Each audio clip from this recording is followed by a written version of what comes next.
Hello and welcome to Comic Reviews. I'm Jason and this is my weekly review video. A bit later than ever. I intended to have this up a few days ago, but life got in the way, unfortunately. However, we've only got 7 books to review this week, so hopefully it should be a shorter video. So let's get straight into those reviews. First up, we have Batman 66 issue number 3. I'm really loving this book. It's a lot of fun. It's based on the 60s Batman TV show, All New Adventures, written by Jeff Parker, and he's done a fantastic job in not just catching the mood and the feel of those books and the fun of that TV show, but also the verbiage. It just feels like they're long lost episodes, and so that's really cool. The first story in here, which takes up the bulk of the issue, features the Joker, and it's always fun in any medium to see Batman come up against the Joker.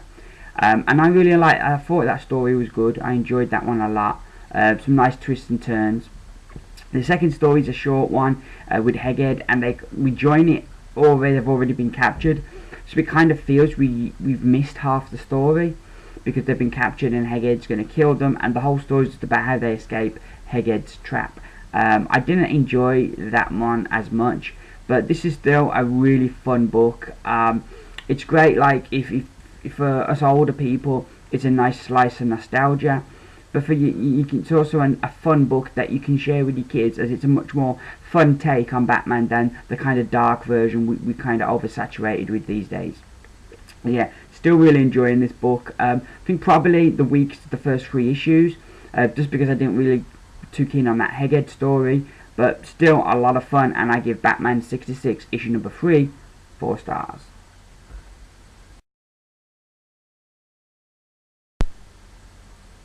So next we have the only other DC book I got this week. It is The Flash issue number 23.3. Like I said in my haul video, Villains Month has saved me a lot of money, because I'm only buying the books that are written by the writers who regularly write on the books, and that's just saved me a load. Obviously for people that are really into the 3D covers, it's probably cost them a lot more, but I'm not really that into covers, So yeah, so I've saved a lot this month, but I was looking forward to this one, written by Brian Buccellato, who co-writes The Flash usually, along with Francis Manapul. So it was good to see him, and I've loved how they presented the Rogues. I don't know too much about The Flash, pre-New 52 and the Rogues and the portrayal of the Rogues. But certainly in the New 52, the Rogues, there's a kind of shade of grey to them. They're not your out-and-out villains. They've got a sense of honour. They've got a code that they live by. And that, for me, makes them a very interesting group. This issue works well on 2 levels. It can act well as a catch-up to what's been happening to them, and how all the lead into the events that lead up to Forever Evil, part issue 1. It also is a great introduction that if you've not read The Flash before, but you liked the Rogues in Forever Evil, this is a great book to buy. It brings you up to date on everything you need to know about them, and introduces all the members of the team, and just really brings you, up to date on what you need to know. It's also the setup for another book. They're bringing out a mini-series starting next month called Forever Evil Rogues Rebellion. I'm not sure if I'll pick that one up or not, or if I'll wait for it in trade. I'd like to wait for it in trade, try and save myself some cash, and concentrate my monthly money on my monthly books. But I don't know, it depends how big a part it plays in the whole Forever Evil. If it's kind of forms a bit that you need to read, I may end up picking it up. But if it's a book that I can kind of skip to the trade, then I probably will skip it. But yeah, this one was really a lot of fun. I love the portrayal of Captain Cold in here.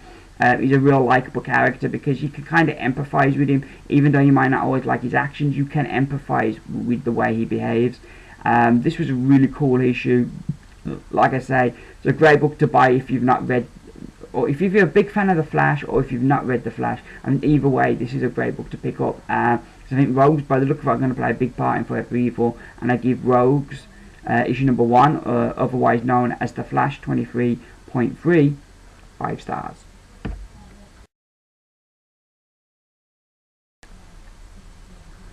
So next up, we have a new book from Image.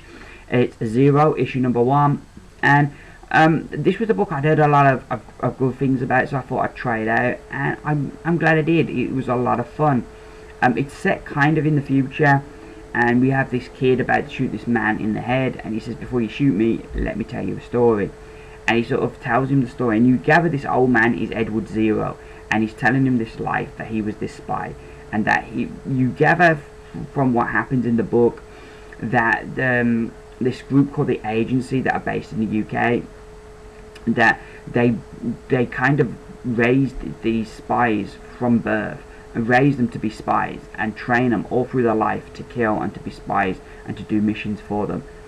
And he's kind of telling this story about this one mission he did in Gaza, and there's this, like, they've stolen this technology, and he doesn't want it to get into Israeli Hamas are going to use it against the Israelis, but he doesn't want the technology to fall into Israeli hands. So Edward Zero is sent in to reclaim this technology, and we follow him through this mission as he's trying to get this. There were elements of this that reminded me of James Bond, certainly the UK setting for the base, and the head of this group, the Agency, who seems to have, like, sent Edward Zero out even though he hasn't passed his tests, which kind of reminded me of the last James Bond film. So yeah, and very much, yeah, I think it's like James Bond with a twist of sci-fi, I think would be the best way to describe it. The hero, Edward Zero, he isn't as charismatic as James Bond, and certainly from the first issue doesn't seem to have that, like, James Bond, you can't help but like the guy, even though he does do bad things sometimes. You cheer for him, you root for him, you know, you want to be him in many ways. And in this character's a lot colder, but it's the same, seems a similar kind of setup. And while this issue didn't blow me away, it did intrigue me a lot, and intrigued me enough that I think I'm going to get the next issue and see how this one pans out. But certainly a very intriguing first issue, and I give Zero #1 5 stars.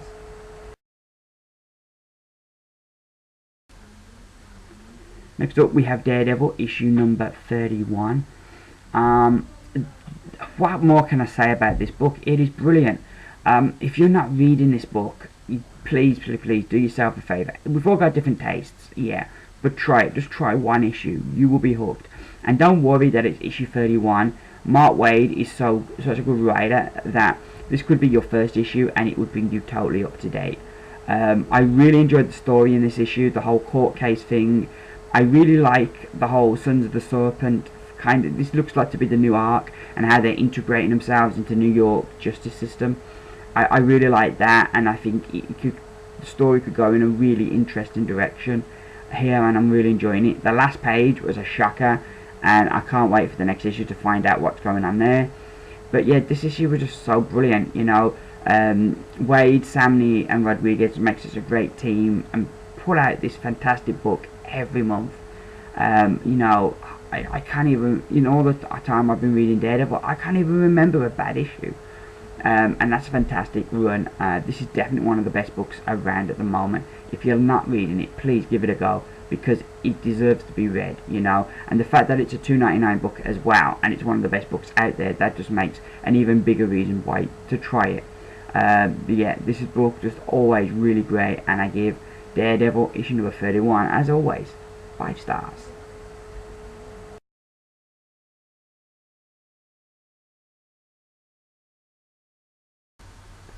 Well, we've now reached cover of the week, and this week the cover of the week, me and my wife sat down with the books, and the cover that we both agreed with was the Superior Spider-Man. I love that. I just love the whole look of Spidey 2099. The art in this issue was awesome. Ryan Stegman's always been my favourite Spider artist out of the 3 rotating artists we have on the book. But this issue, I don't know what it is. I don't know if they've got a new inker or what.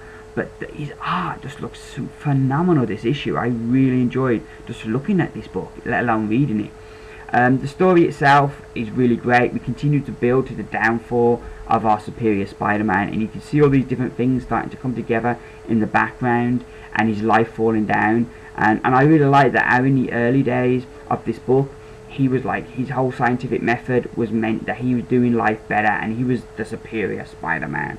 But now he's kind of wondering, how did Peter Parker do this? How did he juggle all this stuff in the air and manage to do everything? And showing that really the true Superior Spider-Man will always be Peter Parker. I like how they've integrated Spidey 2099 into this book, and how the characters that we've been following kind of relate to his future.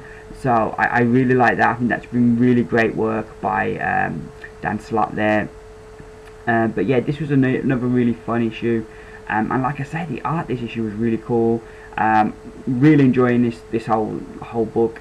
Since, you know, pretty much since issue 1 I've enjoyed it, and I was skeptical. I wasn't the happiest bunny at the end of Amazing Spider-Man 700, but this book's kind of put my faith back in Dan Slott, and I'm just really enjoying it and enjoying the ride. And I give the Superior Spider-Man issue number 18. Not only is it the cover of the week, it also gets 5 stars.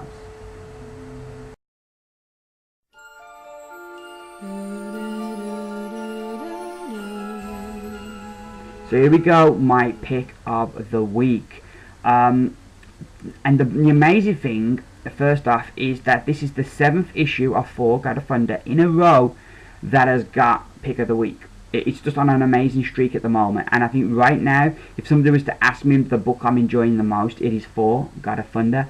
This book is just phenomenal, and I look forward to every issue. And anyone that dropped this book when the whole God Bomb story finished, you're missing out on still a great book.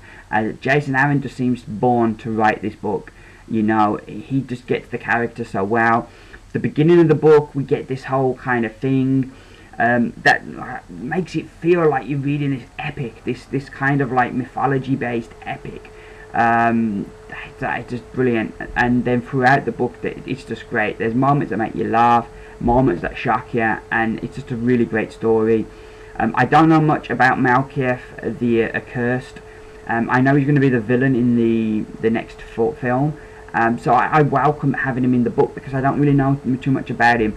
And this issue really sets up where we're going with the story, as he's kind of broken out of this prison in Niflheim, which is like the underworld of the Norse gods, and he's broken out of there by his fellow dark elves, and he's disgusted to see what's become of his people. So now he's gonna like basically wipe them all out, travel through the 9 realms, and Thor is gonna follow him and try and stop him, which means we're gonna get to see all 9 realms, which I'm really looking forward to. This issue we have Ron Garvey on art, and I loved his art in this book. That's one of my favourite pages right there, with Thor and you know, the Warriors 3 flying into action. That was brilliant. In the back of the book, which I geeked out for, we've got a map of the 9 realms, which I loved. That was just a fantastic surprise when I got to the end of the book. I thought that was brilliant. All in all, this book is just still remains really, really good. So excited for what's going to happen in this book. And Jason Aaron's just doing an amazing job. Definitely one of the best books out there, and certainly my favourite book at the moment. And I give Thor: God of Thunder issue number 13 not only my pick of the week, but definitely 5 stars.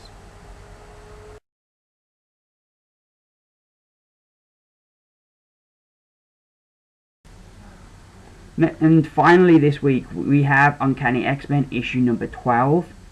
This gets my geek out moment of the week.